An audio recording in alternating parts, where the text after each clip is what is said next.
मैंने सांस लेने के लिए जरा तवक्कुफ किया, फिर बात को आगे बढ़ाते हुए कहा, मैं पहले जेडी मलिक की गर्दन नापना चाहता हूँ। दुश्मनी के हवाले से उसका पहला हक बनता है। अगर चौधरी नवाज अली ने शोएब गोरी से साहिल को वापस ले लिया है तो इस बात के कभी इम्कानात हैं कि वो जेडी मलिक की तहवील में हो। गुलाम जिलानी मेरा सेकंड ऑप्शन है। चंद लम्हा तक खामोश रहने के बाद मिनास ने मुझसे इस्तफसार किया, इस मार का आराई से वापस लौटने के बाद तुमने चौधरी से रब्ता किया है? अभी नहीं, मैंने नफी में गर्दन हिलाते हुए जवाब दिया। पहली फुर्सत में उसे फोन करो और इस खुली बदऐदी पर उसे काफी लंबी सुना डालो, मुमकिन है कोई नई बात सामने आ जाए, मिनास ने मशवरा देने वाले अंदाज में कहा। और कुछ देर बाद मैं फैसल की मुंतकिली के बारे में कुछ सोचता हूँ। फिर उस कमरे में रखे फोन की तरफ इशारा करते हुए बोला, तुम इसे इस्तेमाल में लाओ, मैं दूसरे फोन से काम चला लूंगा। फिर वो उठकर दूसरे कमरे में चला गया। दूसरा फोन नंबर मज़कूरा कमरे में था। मैंने मिनास के मशवरे को अमली जामा पहनाते हुए मौजूद रखा वारी में चौधरी नवाजिश का नंबर डायल किया। डायलिंग मुकम्मल हुई तो पहली ही घंटी पर फोन अटेंड कर लिया गया। इस उजलत के नतीजे में लाइन कट गई। लगता था दूसरी तरफ कोई फोन के रिसीवर पर हाथ रखे बैठा घंटी बजने के इंतजार में था। मुझे गुस्सा तो बहुत आया, लेकिन दोबारा डायलिंग के सिवा कोई चारा नहीं था, लिहाजा मैंने इस कोशिश को दोहराया। इस मर्तबा दूसरी घंटी पर रिसीवर उठा लिया गया। फिर मेरी समाज से एक बुखलाई हुई आवाज ने दस्तक दी। मैंने उस परेशान हाल आवाज को पलक झपकने में पहचान लिया। वो मोटी खाल वाले चौधरी नवाज अली की आवाज थी, जिसकी हालत इस वक्त खासी पतली हो रही थी। उसकी बिगड़ी हुई हेलो के जवाब में मैंने नहायत ही जहरीले लहजे में कहा, चौधरी खुद को संभालो, अभी तो खेल की इब्तदा हुई है। अगर तुम इतनी जल्दी खांपने लगे तो मुकाबला जारी कैसे रख सकोगे? तुम पहले राउंड में ढह जाओगे, जबकि मैं आखिरी राउंड तक जाना चाहता हूँ। तुम अपनी नापाक जबान को बंद करो। वो कते कलामी करते हुए धाड़ा, बताओ मेरा फैसल कहाँ है? दर्दनाक अजाब में मैंने पूरी सफाकी से कहा, मैं पूछता हूँ तुमने उसे कहाँ छुपाया है? वो वहशत के आलम में गरजा। मैंने मुतहम्मिल लहजे में कहा, तुम ये सवाल करने का हक खो चुके हो। ऐशिगन लोग गर्दन झुकाकर निदामत का इजहार करते हैं, यूं चिल्लाकर इस्तफसार नहीं करते। लगता है तुम्हारा दिमाग चल गया है।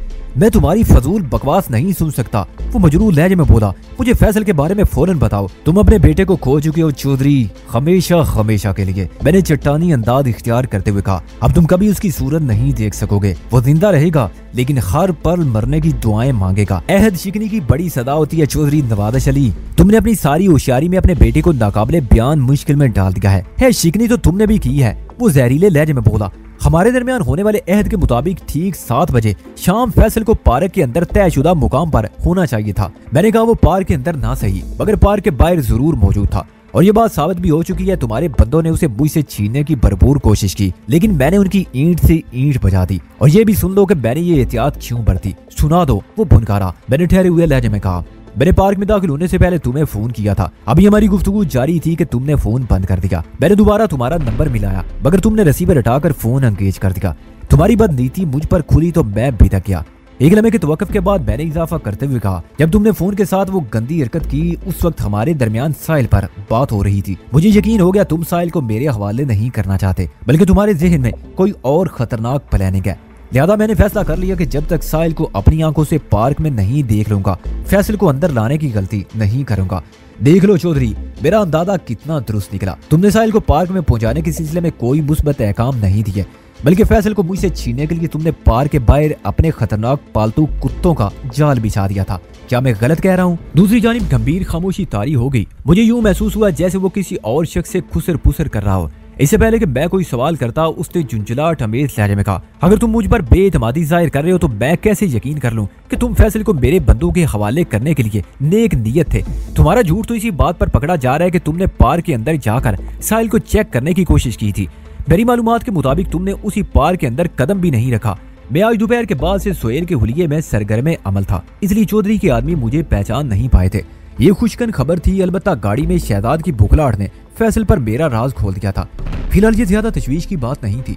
फैसल जब तक हमारी तहवील में था, गोया हुलिये की तब्दीली वाला राज भी मेरी मुट्ठी में था। मैंने चौधरी की बाल पर एक भरपूर शाट लगाते हुए कहा, तुम्हारी मालूमात इंतहाई नाकस और फरसूदा है चौधरी।